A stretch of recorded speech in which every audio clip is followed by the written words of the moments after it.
May gabi mga kaigsunan o atong padayon atong pag-discuss atong lesson karong si manahuna nga panguluhan worship that never ends. Atong makauban karong gabi na o laylay natong pinalaga nga ministerial director sa Southwestern Philippine Union Conference, si Dr.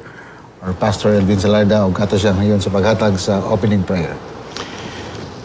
Our Father in heaven, this evening we ask that your holy presence will be with us, with Pastor Pido, as we discuss our lesson. And we pray that all our brothers and sisters, friends, and mga kapaglaom who are following this program will bless them and to us also. Thank you, Lord, that you bless us as we go through with our lesson now. In Jesus' name I pray, Amen. Dr. Elvin, ato na ning gisgutan last Monday, no? Medyo nasa gamay nga challenge nga kailangan po siya pag-alantawon, no? Ma-establish ang lalom-lalom nga meaning or kahulugan sa gitawag nato nga worship. Yes. Imo nang nabat-bat kini last Monday ang at least no kanang sort of a review, or I would say a rough review of what exactly is the theology of worship. You said it very well last Monday. I think I would encourage kani atong mga kaigsunan kung they are really into following the lesson study. May siguro masugdan nila Monday, yes, then on to Wednesday, and then Friday. Pero kung naay mga panahon kay gayunan nga medyo ma-miss nila tungod sa other reasons, natay website nga ato kaning pakita din karong Friday. Okay. Kung unsaon nila, no, for example na sila ma-miss not only for takna bisan pa sa uban nga mga programa nga atong ginasibya din sa Hope Channel South Philippines. All they have to do is just to go into our website sa Southwestern Philippine Union Conference. Pag magawas din na ang front page atong website, na dihay mga nagkalailahi nga mga banners. One of the banners kanyo makita, bago nato nag-introduce, no, Dr. Elvin, kaya nang gitawag nato nga Hope Channel. Kaya kung imo na siyang i-click, i-direct ka dito sa Hope Channel page, kunya okay, magawas din dito ang mga tanan nga mga programa sa Hope Channel. So the advantage of this is, pag example, maklik nimo ang Kids of Hope, for example. Yes. So tanan nga programa nga bago sa Kids of Hope, amo na nang gibutang dito, download. So dili na ka madto sa Hope Channel page kung imo pang pangitaon nga mag-scroll up, scroll down, so medyo kapoy na. So dito, wala na lang mga kato exclusive na lang yun kung sa mga programa nga nasibya din eh. Mausab sa atong programa sa Tagna sa Pagtuon. Sayo na lang kayo. So sayo na lang kayo. So ato nang gihimo to make kanang inyong pagsubaybay nga easier, no? So makaigsunan, kung adto na mo higayon, pwede po ninyo na i-share, no? Kaning atong pagsibya. Yes, that's true. This is not only intended for the Adventist community. Kay kani atong lesson, nindot kay siya, no? We can extend it to all kanang sa tanang tao, to all people from all walks of life. Kay it actually encompasses kung bisag kinsa ka man, unsa may mong gikuptan nga pagto si mong kinabuhi. I believe that this lesson can be very beneficial sa atong igsoon nga nagapaminaw karon. Yeah, that's true, Pastor Rox. Kung kay is Bible magud siya. You're right. So ang ato nga pagtuon dili exclusive nato sa mga Seventh-day Adventist lang, because the Bible is for all. And we are trying only nga atong mapasabot ang gisulat sa Bible, pinaagi sa guide sa atong nga lesson nga mas masabta nato kay gisimplify sa atong nga lesson. Then kami po naningkamot ra pud mi sa grasya sa Ginoo nga amo po ning ma-explain po ninyo sa amo po nga nasabtan nga sayo na unta nga moabot sa inyo nga pagpaminaw. And by the way, mind you, Dr. Elvin, this is one of the reasons nga nung as much as possible dili gini suluhon kay mas nindot mo gud magsunan nga nadyo kay kauban, no? That's so true. Usahay na may mga nindot nga punto nga dili nimo mahunahunaan. So dito ibungat sa balang espiritu sa imong kauban. so that makes sometimes a discussion spiritually uplifting. Kaya kaniatong paghimoan dili man nga para masikat ta, no, para makakuha tag dagag followers, no, para basically mo ni ang aim gid sa atong Hope Channel nga buhatan din nino nga to really inspire to share the love of Jesus Christ. Yes, so ingana na sa makaigsunan. So sa ngalan po sa atong station manager si Sir Janster Kalibod, ang atong program producer, si Sister Charm Siniring. So, may gabi ka ninyang tanan. Dr. Elvin, before we go to the Tuesday and Wednesday, diretso na ta, no? Yeah. I-review lang to gamay. Ginakuha na ako na sa imong discuss last Monday. Nabasing natin yung mga viewers nga absent sila last Monday.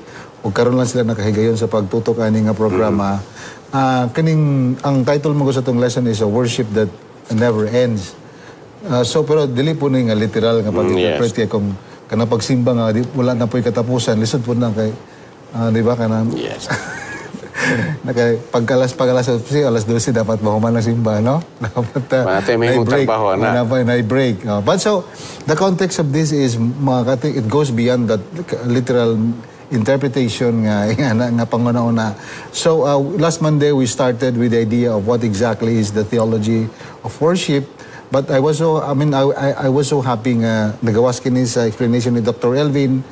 Actually kining theology of worship doesn't have to be kanag yung complicated kayo. Kay ang purpose mo sa Bible, insofar as I'm concerned, is to simplify it and somehow nga mahimo kini siya ka inspiration kanatong tanan, no? Dili ni siya nga to exhibit nga daghan ta nahibalan or lalom kay bisag mo una ka tanga daghan ta nahibalan. To be honest with you, kaning atong nahibalan gamay ra gid ni compared sa universe, mga kaigsunan. That's true. Kaning our intellect is compared to the intelligence of God. Wala na gid, gamay ra gid kay na siya. So mao nang we continue to do this in the name of the Lord Jesus Christ that we worship. So I think that's the very essence of this. And insofar as your explanation is concerned, naklaro kayo na sa kuha, Dr. Elvin, and I want to share this again. Mabuo lang gid ni, and then we go to the Tuesday. We mentioned last Monday, insofar as the theology of worship, atong naisgutan nga adunay mga nagkalaylayan nga mga Greek words nga atong na-introduce. One is katong therapeo, another Greek word for the term nga worship. Nga ayang healing diay meaning is healing. Yes. Diha gikuha ang word nga therapy.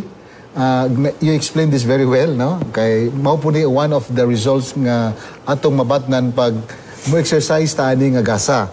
And then another one is katong paying homage, no? Another meaning of worship nga makita nato sa 1 Corinthians 14:25. In Greek word is proskuneo, that means paying homage.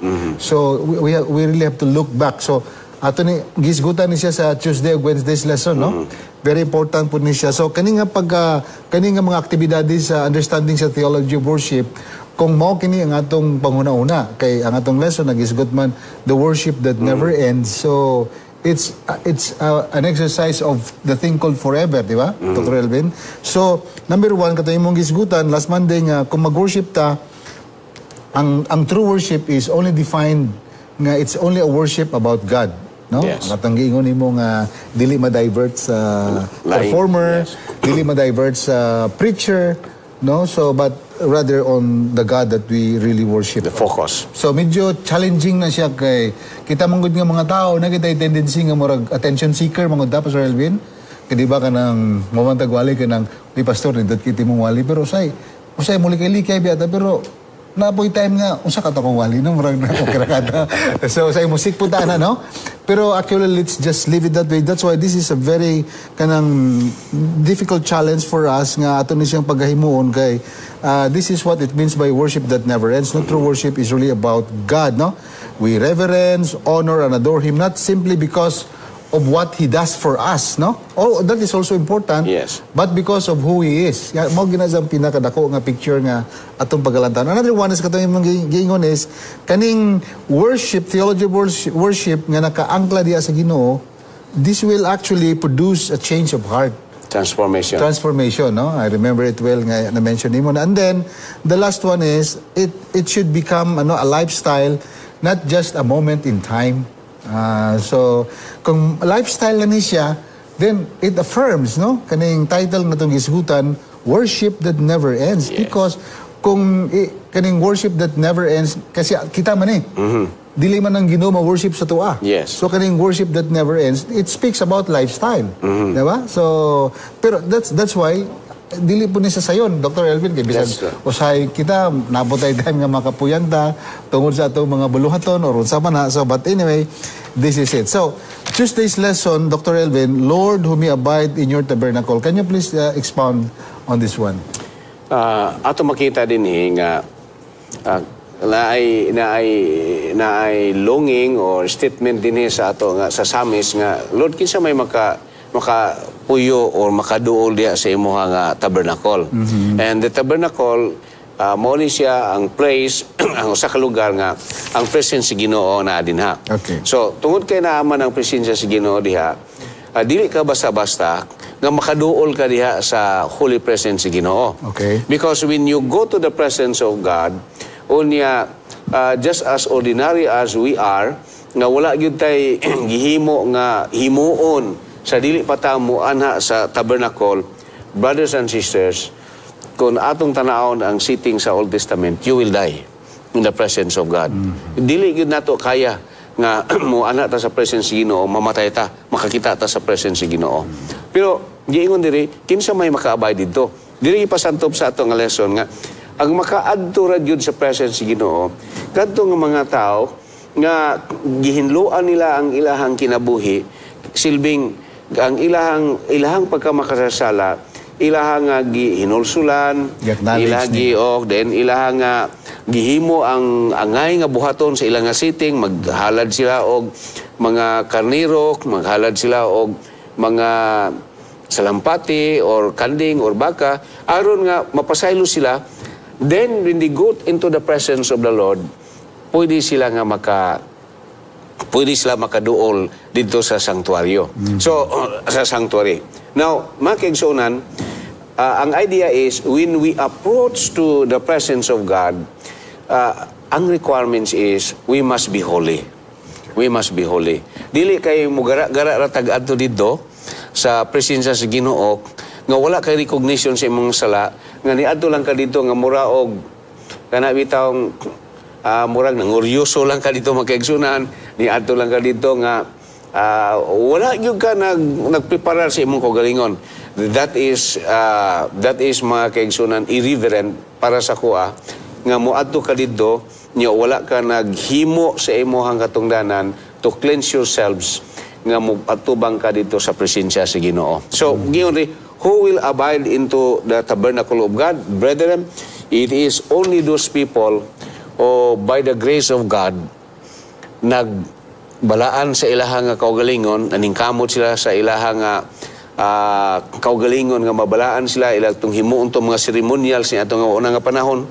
Then by the grace of God, dawaton sa Ginoo ang ilahang kanang remorse, ang ilahang repentance, dayon suluban sila sa righteousness ni Jesus, the righteousness of God, then now they are worthy to abide in the tabernacle of the Lord. So, a perfect heart for a worshiper, mga kaigsunan, is necessary.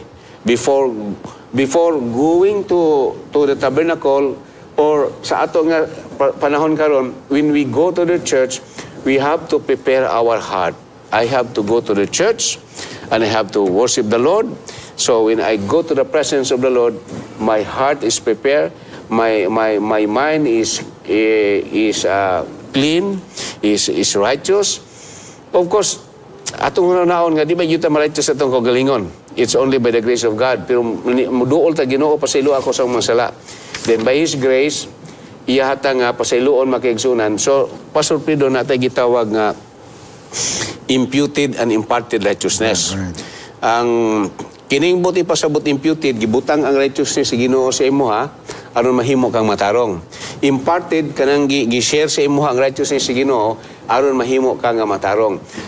And that idea, mga kaigsunan, when we have the imputed and imparted righteousness of Jesus, now we can abide into the presence of God.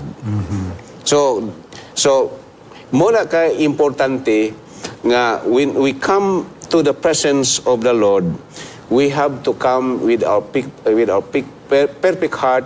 We have to come approach Him with the holiness. Now, of course, kining holiness po nga iya pong gihatag sa atua. Then Not ours. not ours. Dili tungod sa atong maayong binuhatan. Yeah, dili tungod sa atong binuhatan. Dili na po na siya biblical, no? Dili na siya biblical. Galatians 5, no? 22. Yes. So, we will be, di ba na ay stages of salvation? Itawag na ito na justification. Nga when we accept Jesus as our Lord and Savior, gi-justify ta, gihinluan ta sa itong mga sala. Then, of course, maybe in baptism, the rites of baptism, gihinluan ta. Then, it did not end there.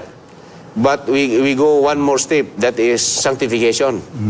Then, so once we have Christ in our life, we have God in our life, we have the Holy Spirit in our lives, our life, mga kigsunan, mahimo ni siya nga ma-sanctify, ma-transform ang ato nga kinabuhi into the likeness of Jesus Christ, nga mo'y ato nga Savior, o maopoy goal in a Christian life to become Christ-like in our life.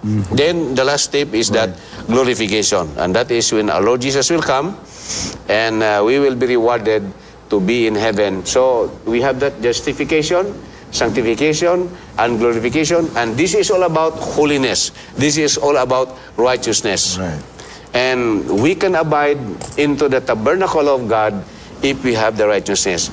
And I look at it, na kini nga lesson, dili lang ni naghiskot lang ni og tabernacle on this earth. But this is can be also in heaven, tabernacle nga moadto ta dito, and we are going to worship God forever and ever dito sa ginharian sa mga langit. Very good, ano? Yeah. Bukod ko lang balikan tayo mong isulti, Dr. Elvin, kay baka usay mong ma-misinterpret mo ganing pulo nga holy. Yes. Pero naay way of better understanding this term nga holy. Yes. Narapon sa itong lesson.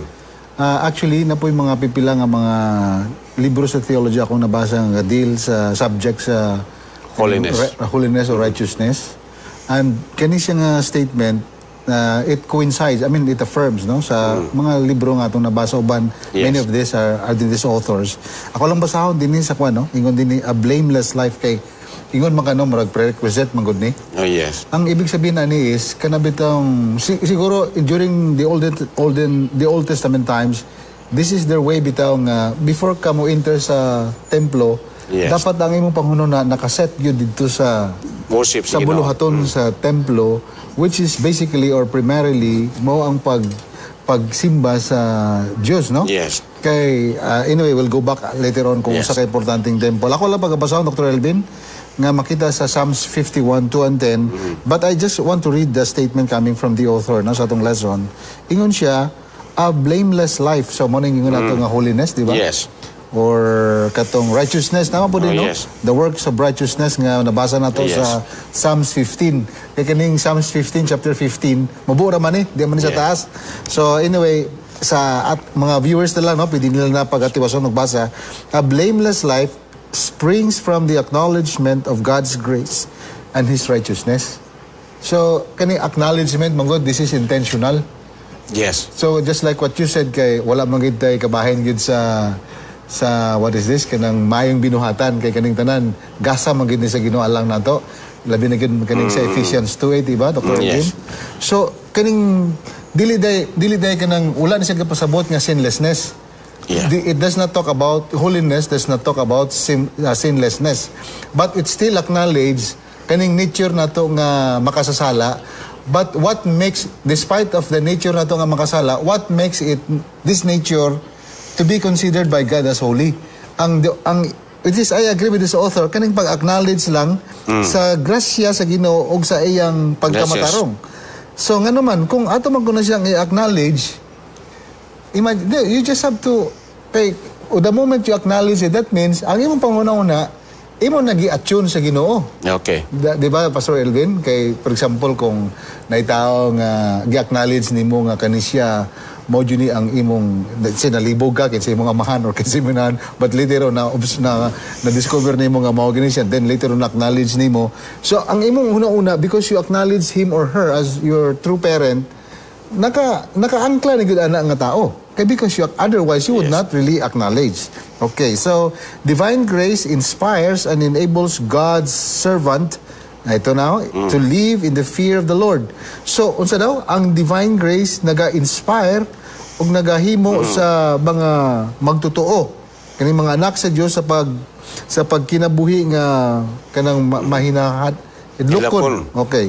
Diha sa tabangan sa Ginoo nga gapasabot, no? Which means to live in unhindered fellowship with God and in submission to His word. Kay ingon mo gud ni, I think it was George Ladd, no? Bantugan po ni siya nga theologian sa New Testament. Respetado po ni siya kay atong lesson sometimes ga-quote po niya siya. Ingon siya kaning righteousness day nga gitawag nga gihatag ni Kristo alang nato og kanang to qualify us to be called also righteous. Nakabase day na sa term nga relationship. Oh yes. Dili na tungod kay wala tay sala. Kana bitaw imong gi-acknowledge ang Ginoo, imong gitugyan imong kinabuhi sa Ginoo, that would make you a righteous person. So this is correct. Yeah. This statement is correct. So on the basis of how we start, I mean, acknowledging God and then establishing that relationship with Him. In that case, we become holy and righteous. Yeah.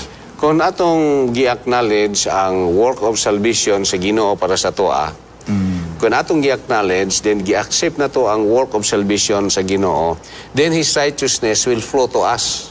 Good. Mo iyang ibubo ang iyang righteousness sa toa. So muna nga, first step is very important nga atong i-acknowledge.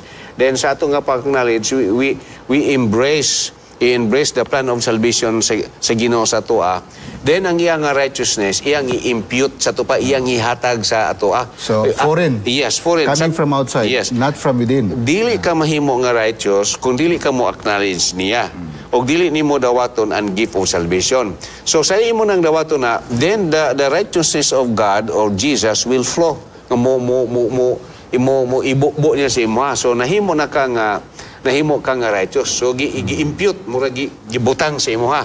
O uban po duha ka term gamit na imputed na po imparted nga gi-share sa Ginoo aron nga mahimo kang righteous, because we cannot be righteous by our own selves. So when we acknowledge God and God's grace, because salvation is by grace, muna nga importante nga I have to acknowledge God and God's grace nga iyang ihatag sa kuha, so that His righteousness will flow on me, matakdan ko siyang pagka-righteous kaya yang gi-impute sa kuha. Now I become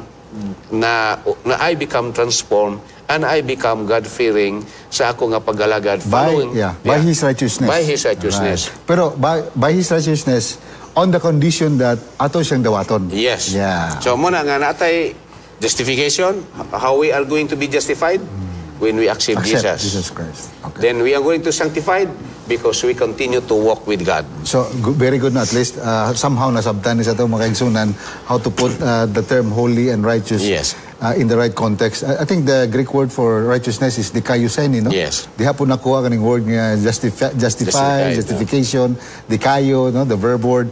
But na author before we go to the next na si R.C. Sproul, sikat po ni siya diligent English Dr. Elvin, we are not sinners because we sin. We sin because we are sinners. Yes. Lalam na. So, wala ka pasabot nga tungod gitawag ta nga righteous, dili na ta kanang di na ta makasala. Okay. Our nature is still sinner gyapon mga kaigsunan. But we are made righteous but by Christ. But we are covered by His righteousness. Okay. So, covered ta, nahimo putang na righteous. So, because we are covered, so we can now move on to the next next chapter of our salvific experience sa Ginoo, spiritual experience sa Ginoo. Di ba? Tama ba? Yes. Unang justification, pagdawat nato ni Jesus with all our heart, iyatang sulooban sa robe of righteousness. Right. And that is the righteousness of Jesus. Ingon din sa itong lesson, no? This is not about earning. Atong nibantayan mga kaigsunan, dili ini about kanang atong i-earn ang God's favor. Yes. Kana for example, mohatag ko kay kanabit akong ginuna nga kung mahatag ko na po i-exchange sa Ginoo sa kuha. So sometimes kung ang una-una dahil si Ginoo dili maayo nga tagaan ka na. So madaot imong panguna-una. That's why this is not about earning God's favor but avoiding the things that would separate us from God. So the picture becomes more bigger, no, than kasi kita manggod sigurista mo ta Dr. Elvin kay murag usahay atong una-una manggod sa Ginoo murag insurance ba.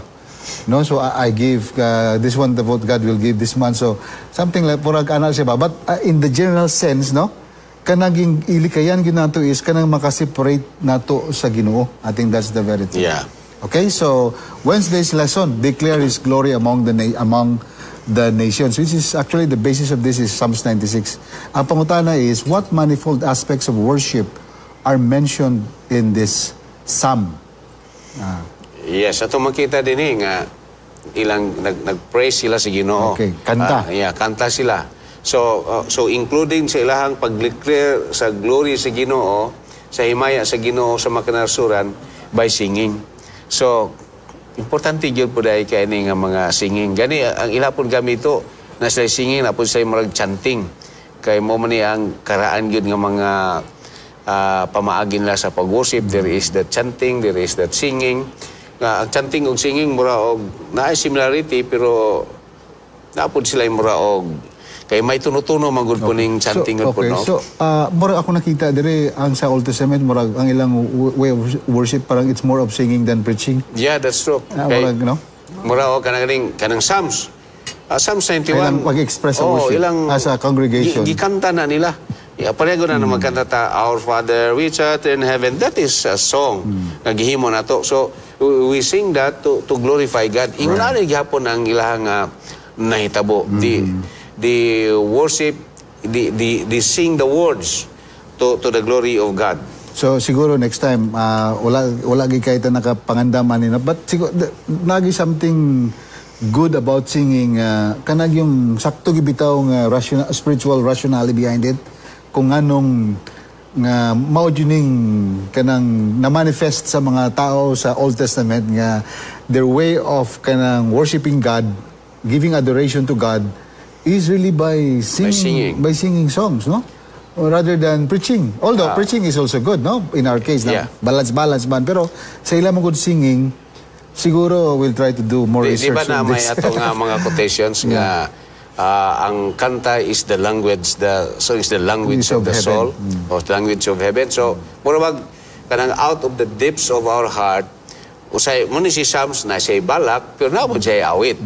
Kunya, dirira ba sa ito nga lesson, gipasantob din nga, ang usa sa mga importantes nga pagdahil sa Ginoo mga pag-awit, pero kanang nga pag-awit is also na siya evangelical dimension. Nga kanang evangelical dimension nga murag gagawali siya while singing. He is all proclaiming and preaching about the Lord's kingdom, about the coming Messiah, about the goodness of the Lord, about the mercies of the Lord. So in that case imong makita nga while singing ang gakanta is proclaiming the words of God to His hearers sa iya nga naminaw. So muna ang evangelical aspect nga ato nga makita dinhi. And it is also good. That's true. It's just the same in preaching. Kaya actually dagan pud mga storya nga mga kaigsunan nga na-transform ang ilang kasing-kasing pinagi sa pagpaminaw sa mga alawiton. Yes. Dagan pud ni siya, no? I think sa akong comparison, this is just my personal opinion. I think singing it touches more on the emotion sa aspect sa atong pagkatao, but preaching I think it's more on the cognitive aspect. Yes. Singing is more on the emotive, but the preaching is really more, although na po emotive part, no? But I think it's more on the cognitive rather than on the emotive. So I think there should be a balance of two. Kay ang tao manggod pag dinhi na siya maigo sa emotion bisag usa ka kagahi, usa ka kaisog, di ba? Ako yung naobserbahan nga mga isog kay nga mga anak pero namatay ilang ginikanan, mama. Grabe dyan ang ilang makita nimo murag nagdangoy-ngoy nga murag karniro nga nawad-an o ganang shepherd. Pero nabantog nga mga isog nga mga tao. So yan na siya, no? So I think that is how emotion plays in heart. So I think I believe nga ganun kitagaan po ni sa emphasis because kaning the heart mo can easily speak kung unsa gyud atong gibati, Dr. Yes, that's true. Kaya kaning mind mo ko say we can rationalize it, but the heart murag lisod kayo. Lisod kayo sa i-twist. Sa pakon. Okay. So imo matanaw din sa Psalms, gitagaan lang og emphasis nga ang part sa pag praise nato sa Ginoo is part of that mo na ang pagkanta. Pero of course, wala nagpasabot rin nga wala na iwali. Naaghapon. Ato lang kita gaano ka ng explanation kung anong singing yun ang gi-emphasize. Yes, nga. Pero ang singing is a big part sa worship yun. So kad pa ni sa kaniadto nga ang worship mo na sa ato pong mga church, nagyud tay part sa natay sa message o board, natay song o naapo tay preach. Of course, yes. Natay humili. Ang worship mo is also a dynamic thing, no? Progressive siya. So it doesn't mean nga kung mora nang gihimo sa mga katawan sa kanadtong panahon. Mora po nato dili po siguro dili po. Progress mong po ang kwan. Ang atong mga panghunahuna, atong mga panglantaw, ang way of expressing sa atong gibati. So mo nang karon na nay praying, na nay singing, na preaching. So nag-evolve ang time. Evolve siya. Kanya wala man po gi-prescribe nga maora gyud ni siya ang eksakto. Okay, open-ended. Yeah. So our worship can be done in a different way. Pero ang element sa ato nga pag-worship, number one is really to worship God and to give adoration sa ato nga Ginoo. Okay. And we are the participants and He is our audience in doing our worship mga kaigsunan. So, another one nga nakita na ako diri, Dr. Elvin, no? Kaning Psalms 96. Kanang kung giyon sa bitaw nila pag-value ang presensya sa Ginoo. Kay di ba ingon diri sa tong lesson at I think na-mention po nato in some of our previous discussions na din hitong I think it is in the Sunday's lesson, no? Because the Israelites worship the invisible God. Yes. Which is quite difficult ba for any person nga nganong simbahon man nimo sa katao nga di man nimo makita. But God has another way of doing it nga ma-feel nila ang iyang presensya. Yes. So mo nang which is correct, no? Ingon tong lesson, who could not be represented in the form of any image, but the sanctuary served to reflect the glory of the Lord and provide a secure environment for sinful people to approach their holy King. So morning, it reinvigorates them to really express what they feel about the God that they worship. Yeah. Mo nga joyful kung gani siya. Yeah. It's a joyful singing. Mo bitaw nga diri kung makita nimo ning Psalm 26 kato bitaw the entrance of the Ark of the Covenant into Jerusalem. Mo nang gisgutan din kay ako din gitanaw is simpre kay nganong importante kay na siya sa templo kay that is their way ba nga ma-convince sila nga diha sa templo na diha ang presensya sa Ginoo. So, of course, kabalo mo tanong sa the Ark of the Covenant na diya ang tablets of katong law. Di ba? Tama ba to? Napuday ng itong jar sa mana. Napuday dito niya itong rod ni Aaron. Napuday diha. So, it always speaks of the past bitaw, Dr. Elvin. Kung giyon sa sila pagiya sa Ginoo. So, it goes back to the past. Mo na itong lesson din is, kanibita din sa worship springs from the inward recognition of who the Lord is.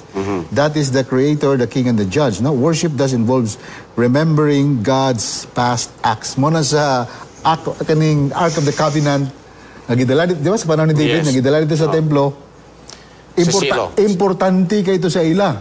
Kay kung wala to, murag, ang ilang panguna-una, murag, wala ang Ginoo diha sa ilang presensya. Yeah, that's so karon pud nga panahon, wala naman ni siya nga butang, pero ang saman, ang pulong sa Ginoo nga atong Yes, atong tama ba Dr. Elvin? Okay, mo atong gisaluhan sa una nga we come to church sa ato karon nga sitting, we come to church and we believe that the church is equivalent to the sanctuary before.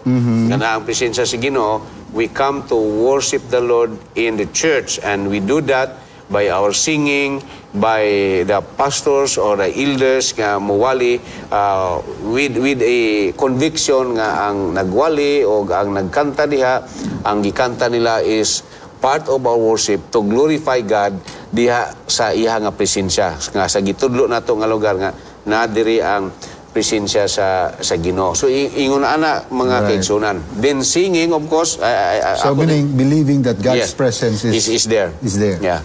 Kunya atong hinumduman nga ang kini nga kanta nga gitagan og imbugaton sa atong Wednesday lesson kining ibang evangelical part niya ani nga sa makadungog ta o sa pagdungog ta sa nindot kay nga awit proclaiming the gospel of Jesus, proclaiming the words of God, nakitang tanan makaigsunan o mga unbelievers nga ma-invite nga makadungog ba sa mensahe sa Ginoo, dunay kausaban sa ilaha nga kinabuhi.